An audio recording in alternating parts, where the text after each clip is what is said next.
Thank you for meeting with me, Jenny Lou. Jenny Lou.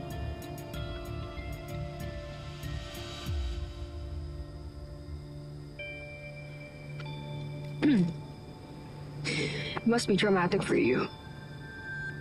Nasunog ka, nasira yung balat mo. Ang gumawa pa nito yung kaibigan mo. Or at least, yung tinuturing mong kaibigan. Nakwento sa akin ni Sugar yung nangyari nung high school kayo. And you know what? If I was in your position, ganun din gagawin ko. Hindi ko siya tatantanan. Hindi ko siya titigilan.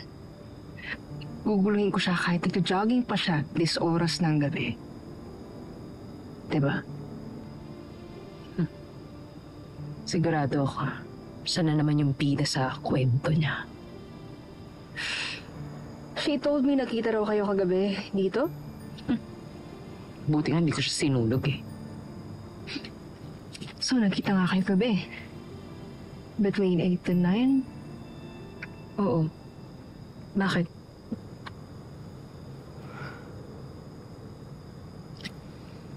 Come on, Nick.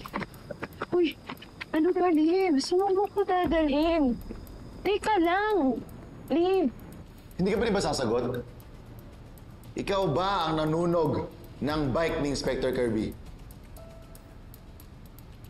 Ano? Don't waste your time, Inspector. May makakaprove sa atin na wala si Sugar sa crime scene. Sino? Go ahead, Jenny. Sabihin mo sa kanya lahat ng mga nalalaman mo na magkasama kayong dalawa ni Sugar between 8 to 9 p.m.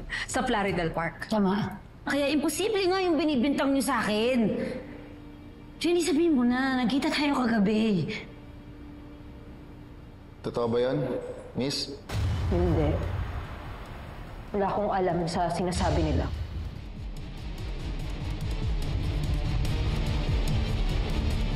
Ngayon na lang kami ulit nagkita ng babaeng yan eh. Anong hindi? Jenny, hindi yan ang sinabi mo sa akin kanina. Magkasama kayo ni Sugar kagabi, di ba? Wala akong alam sa sinasabi mo na kagabi. Jenny, please naman, magsabi ka ng totoo. Nag-usap pa nga tayo kagabi, nagkita tayo sa park. Jenny, alam ko galit ka sa akin, pero huwag ka naman magsinungaling. Ikaw lang pag-asa ko para malinis yung pangalan ko, please. Ano ba, Sugar?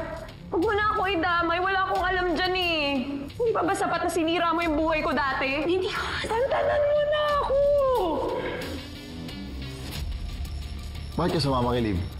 Eh kasi sabi po niya mag-uusap daw po kami ni Sugar eh.